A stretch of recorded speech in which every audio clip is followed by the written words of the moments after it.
Bonjour à tous. Aujourd'hui, nous allons analyser le chapitre 1 du livre Qu'enseigne réellement la Bible des témoins de Jéhovah. À noter que ce livre a récemment subi un changement de nom. Il ne s'intitule plus Qu'enseigne réellement la Bible, mais Qu'enseigne la Bible tout court. Au fur et à mesure que je publierai mes vidéos, je vous donnerai des petits bouts de ma vie en tant qu'ancienne rescapée de la Watchtower, mais je vais également vous donner la raison pour laquelle j'ai décidé de créer cette chaîne YouTube. Alors sans plus attendre, analysons ensemble paragraphe par paragraphe le chapitre 1 qui s'intitule « Quelle est la vérité au sujet de Dieu ?»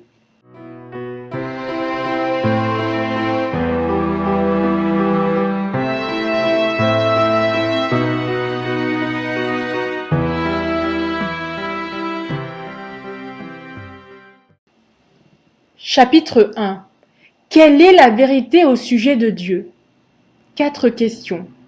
Dieu se soucie-t-il vraiment de vous? Comment est-il? A-t-il un nom? Est-il possible de s'approcher de lui? Avez-vous déjà remarqué de quelle façon les enfants posent des questions? Beaucoup commencent à en poser dès qu'ils apprennent à parler. Ils vous regardent les yeux grands ouverts et vous demandent par exemple pourquoi le ciel est bleu? Elles sont en quoi les étoiles? Qui est-ce qui a appris aux oiseaux à chanter? Vous répondez de votre mieux, mais ce n'est pas toujours facile. Même votre meilleure réponse risque de susciter une nouvelle question. Pourquoi? Alors, au paragraphe 1, la Watchtower commence par un discours, on va dire, bisounours. Oui, les enfants se posent des questions. Finalement, nous sommes tous des enfants ou des grands enfants pour les adultes et que c'est normal, on doit continuer à poser des questions. Enfin, on n'a pas besoin d'être chez les témoins de Jéhovah pour savoir ça. Pour les personnes qui sont allées à l'école et qui ont étudié la philosophie, c'est un principe fondamental, les questions. Le questionnement, c'est un principe fondamental de la vie et surtout de la philosophie. Donc là, on n'apprend rien. Continuons. Maintenant, je vais lire le paragraphe 2. Les enfants ne sont pas les seuls à poser des questions. En grandissant, nous continuons d'en poser. Pour demander notre chemin, pour savoir quel danger éviter ou pour satisfaire notre curiosité. Mais bien des gens, semble-t-il, arrêtent de poser des questions, surtout les plus importantes. Ou du moins, ils ne cherchent plus les réponses. Au paragraphe 2, ça continue, les enfants ne sont pas seuls à se poser des questions, donc un petit peu comme ce que je vous ai dit. Ici, la Watchtower essaye vraiment de nous dire tout simplement que comme les enfants, eh ben, les adultes aussi se posent des questions et que c'est normal de se poser des questions parce que on a envie de connaître le monde qui nous entoure, on a envie de comprendre et surtout de répondre à des questions existentielles en fait, tout simplement. Mais vous remarquerez que à chaque paragraphe, tout en bas de la page, vous avez des questions.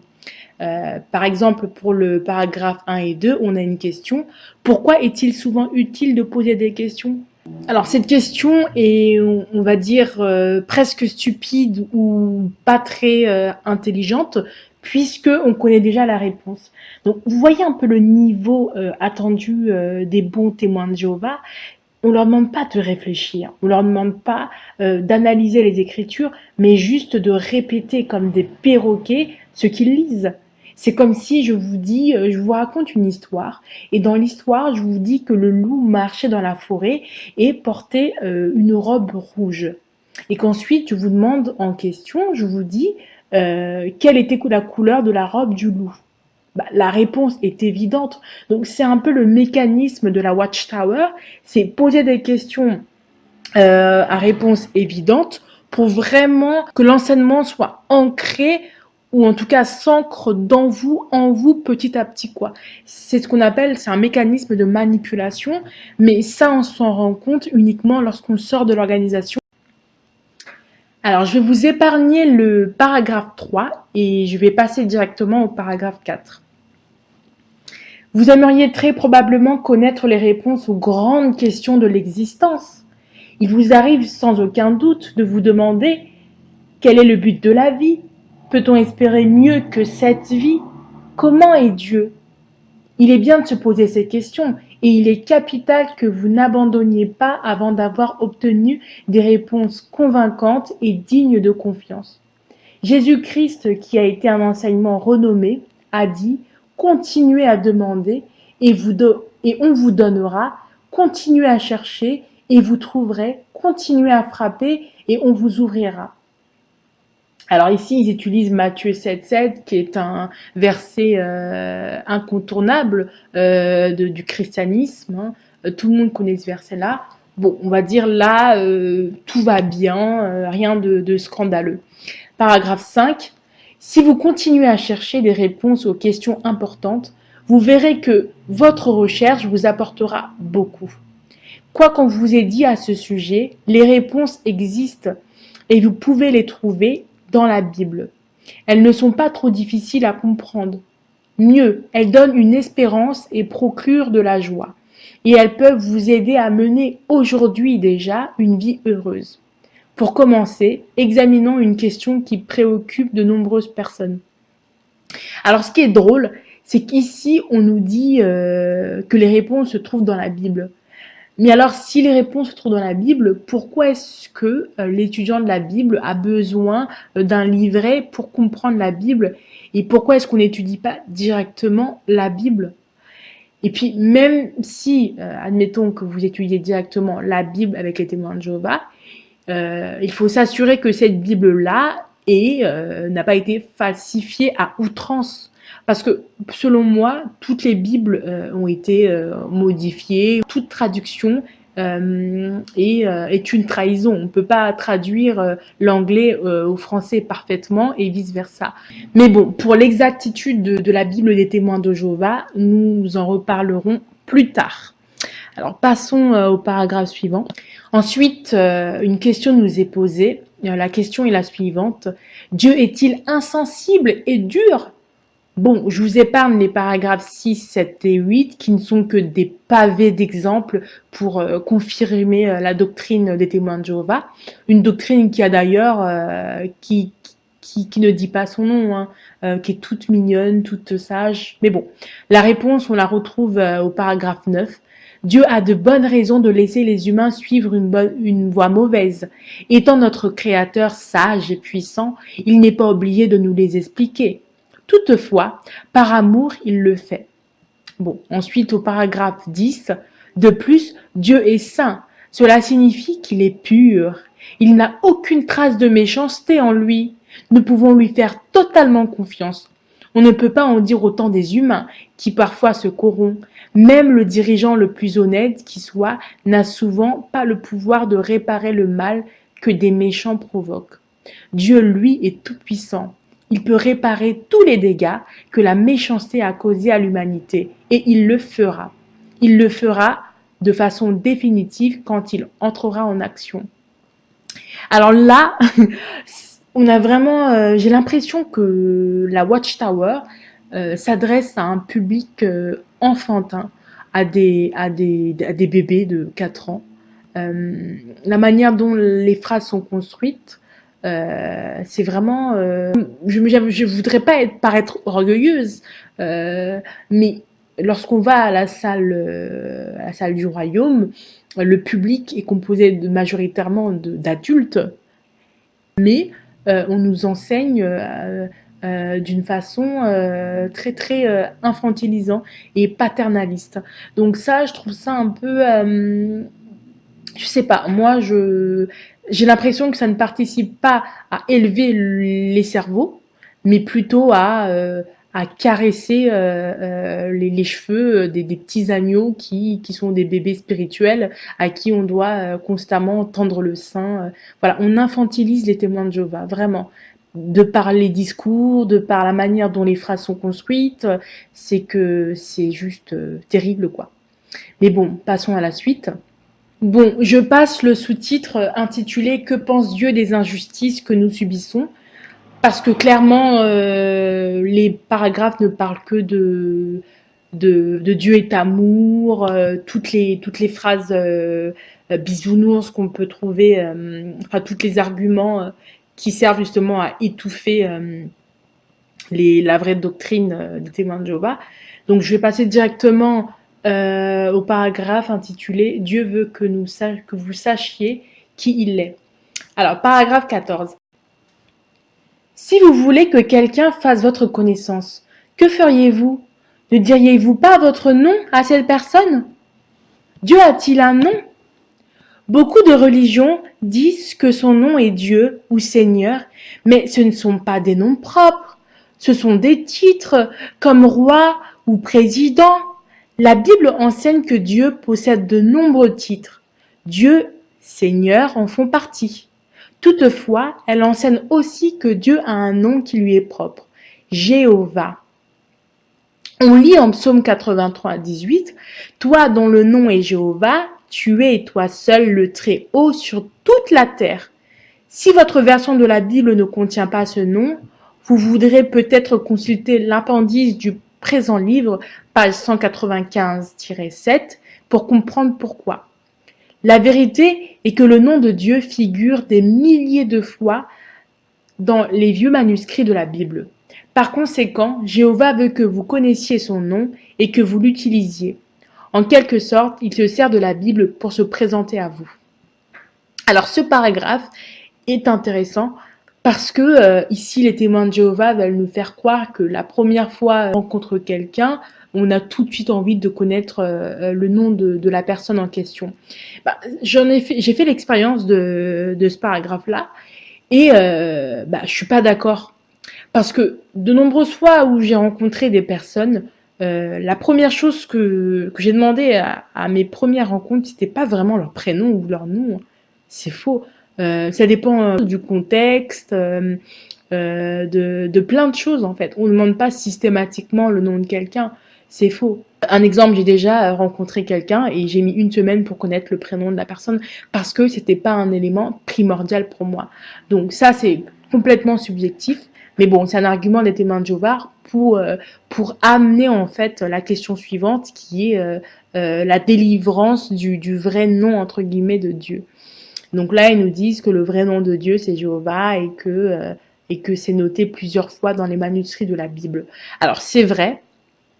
D'ailleurs, dans les vieux manuscrits des Bibles, il n'y a pas écrit Jéhovah comme on l'écrit actuellement, mais c'est le tétragramme. Faites des recherches là-dessus. J'ai pas envie de me plonger là-dedans parce qu'il y a énormément de connaissances sur Internet à ce sujet-là. Donc, allez-y. Il y a plein de chaînes qui en parlent. Donc, moi, je me centre pas sur ce terrain-là, mais j'essaie vraiment de vous donner une vision globale, un esprit critique. Donc, voilà. Donc, ici, comme vous pouvez le constater, la feinte de la phrase, oui, mais on cherche tous à connaître le nom de quelqu'un dès qu'on le rencontre pour faire sa connaissance. Non, ça dépend des gens, c'est subjectif. Il y en a qui s'en foutent. Mais comme vous avez pu le comprendre, c'est que les témoins de Jéhovah utilisent cet argument-là pour faire un placement de produit, c'est-à-dire donner le soi-disant vrai nom de Dieu, qui serait Jéhovah. Donc voilà, vous voyez un petit peu comment les témoins de Jéhovah s'y prennent. C'est qu'ils ils écrivent des phrases un peu passe-partout et ensuite ils intègrent leur idée dans cette phrase, dans une doxa. Voilà. Une doxa, c'est une opinion générale. Donc dans une doxa, ils intègrent une doctrine. Ça vaut le coup de le dire. Mais bon, continuons. Alors le paragraphe suivant est très intéressant parce que vous allez remarquer quelque chose de juste, de percutant. Donc le sous-titre c'est « Pouvez-vous être proche de Jéhovah ?» Donc là, la Watchtower fait comme si vous vous étiez déjà imprégné du nom de Dieu. Ici, vous ne voulez plus être proche de Dieu, mais de Jéhovah. Vous comprenez? Donc là, on ne demande même pas l'avis du lecteur ou de l'étudiant de la Bible s'il a accepté ou non ce nom-là. On passe directement à comment tu peux faire pour être proche de notre Dieu, Jéhovah. Donc c'est vraiment un système de manipulation qui marche puisque tous les ans, des personnes se baptisent témoins de Jéhovah. Donc cette technique de manipulation a forcément fait ses preuves. Bon, je vais lire le paragraphe 18 parce qu'il est quand même intéressant. Quand ils lisent des écrits sur les qualités impressionnantes de Jéhovah, certains se sentent mal à l'aise. Ils ont l'impression que Jéhovah est trop élevé pour eux. qu'ils ne parviendront jamais à s'approcher de lui ou qu'ils sont insignifiants pour ce Dieu si haut. Mais ont-ils raison de s'inquiéter? La Bible enseigne exactement le contraire. Elle dit à propos de Jéhovah, en fait, il n'est pas loin de chacun de nous. Dans Actes 17, 27, la Bible nous encourage même en ces termes, approchez-vous de Dieu et il s'approchera de vous. Donc là, clairement, je ne vais pas me répéter. Vous l'avez compris, donc l'étudiant de la Bible est censé s'être déjà imprégné du nom de Dieu qui est Jéhovah. Donc voilà, on ne lui demande pas son avis. Maintenant, tu sais que Dieu s'appelle Jéhovah et on passe à la suite. Donc ici, paragraphe 19, on nous parle de comment est-ce que on pourrait s'approcher de Dieu. Et donc le paragraphe s'articule de la façon suivante. Comment pouvez-vous vous approcher de Dieu? Tout d'abord, continuez de faire ce que vous faites actuellement, apprendre à le connaître. Jésus a dit, ceci signifie la vie éternelle, qu'ils apprennent à te connaître toi, le seul vrai Dieu, et celui que tu as envoyé, Jésus-Christ. Oui, la Bible enseigne qu'apprendre à connaître Jéhovah et Jésus mène à la vie éternelle. Bon, ça, dans le fond, ce n'est pas faux, c'est ce qu'enseigne la Bible. Hein. On doit apprendre à connaître le Père et le Fils, mais c'est un peu plus spirituel, plus complexe que ça, puisque pour les personnes qui connaissent assez bien la Bible, il y a un débat sur la figure de Dieu. Hein. Certains disent que Jésus est Dieu, d'autres qui disent que Jésus n'est pas Dieu. On parle de Trinité. Mais bon, je ne parlerai pas de ces sujets-là aujourd'hui. Moi, ce que je veux faire, mon objectif, c'est vraiment d'aider les étudiants de la Bible à se poser des questions lorsqu'ils lisent des paragraphes comme ça avec une ou un témoin de Jéhovah, parce que c'est fondamental de comprendre comment est-ce que la Watchtower fait pour vous amener en fait à accepter leur doctrine. Donc c'est vraiment ça qui est intéressant. Donc je vais vous épargner le paragraphe 20. On va passer directement au paragraphe 21. Alors, vous comprenez de mieux en mieux pourquoi la Bible nous enseigne à considérer Jéhovah comme notre Père. Non seulement nous lui devons la vie, mais encore il veut que notre vie soit la plus heureuse possible. Donc là, c'est validé, c'est tamponné. L'étudiant de la Bible doit comprendre que le nom de Dieu, c'est Jéhovah. Et si cet étudiant-là ne refuse, entre guillemets, ce nom-là, en fait, il n'a pas le choix, puisque les paragraphes qui suivent, on parlera non plus de Dieu, mais de Jéhovah, puisque le placement de produit a déjà été fait. Donc voilà, ça c'est vraiment une technique de manipulation propre aux témoins de Jéhovah, et ils le font vraiment à ravir, et ça marche. Donc je vais quand même lire le paragraphe 22 qui dit la chose suivante. Au fur et à mesure que vous approfondirez la Bible, vous constaterez peut-être que les personnes bien intentionnées vous recommandent d'arrêter. Elles auront sans doute peur que vous changiez de religion, mais ne laissez personne vous empêcher de nouer la plus belle amitié que vous aurez jamais. Donc ici, la Watchtower prévient déjà l'étudiant de la Bible en lui disant qu'en étudiant avec nous, eh ben, tu seras confronté, tu devras te confronter à tes proches qui voudront absolument que tu arrêtes l'étude. Hein. Et ils décrivent même on parle même de personnes mal intentionnées. Il est écrit, elles auront sans doute peur que vous changiez de religion. Donc ici, la Watchtower veut vraiment faire comprendre à l'étudiant que si effectivement il croit en Dieu, qu'il est dans une religion. Donc il est vraiment dans la chrétienté, entre guillemets. Alors que s'il vient au témoin de Jéhovah, là, il sera dans la vérité. Vous voyez ce que je veux dire? Donc chaque mot choisi, chaque phrase a un sens chez les témoins de Jéhovah. Tout est calculé, tout est raisonné. Les mots ne sont pas là déposés de façon hasardeuse. Bon, donc dernier paragraphe. On va dire, je vais lire le paragraphe 23 et 24 quand même pour finir. Bien entendu, il y aura des choses que vous ne comprendriez pas tout de suite. Il peut être un peu humiliant de demander de l'aide, mais que la gêne ne vous fasse pas reculer. Jésus a dit qu'il est bien d'être humble comme un petit enfant. Or, les enfants, nous le savons, posent beaucoup de questions. Dieu veut que vous trouviez les réponses. La Bible fait l'éloge de personnes qui avaient le vif désir de connaître Dieu. Elle vérifiait soigneusement dans les Écritures qu'on leur apprenait bien la vérité. Donc là, pour quelqu'un qui est vif d'esprit, et ben comme là on nous dit de vérifier soigneusement dans les Écritures ce qu'on nous apprend, et ben j'invite vraiment l'étudiant de la Bible de vérifier chaque paragraphe et chaque verset surtout parce que vous remarquerez que dans chaque paragraphe, il y a des versets qui nous sont balancés un peu comme ça. Donc vraiment, j'invite l'étudiant de la Bible de regarder le verset et de voir si ça a un rapport avec ce qui est écrit dans le paragraphe. Parce que énormément de versets bibliques jetés comme ça dans les ouvrages des témoins de Jéhovah ont parfois aucun rapport avec le texte. On en trouvera forcément dans les dans les prochains chapitres. Donc à la fin de chaque chapitre, vous avez une espèce d'encadré qui résume un petit peu les questions qu'on s'était posées au tout début du paragraphe. Donc finalement, on a les questions au début du paragraphe, les 4 questions, et on a les réponses qui nous sont données à la fin du paragraphe. Là, en fait, lorsque l'étudiant de la Bible est en face d'un témoin de Jéhovah pour la première fois et qu'il lit tout ça, et qu'il est vraiment sérieux ou un peu troublé dans sa vie, il a un peu, je sais pas, il a rencontré difficultés, donc il est sensible à des discours d'amour entre guillemets comme ça, donc il sera beaucoup plus happé par ce qui est écrit en fait. Si tu étudies avec les témoins de Jéhovah et que tu es sensible à ces phrases-là, à ce texte-là, demande-toi toujours une chose, c'est quel est le rapport entre les versets qui sont donnés, qui sont écrits, et le texte tout entier.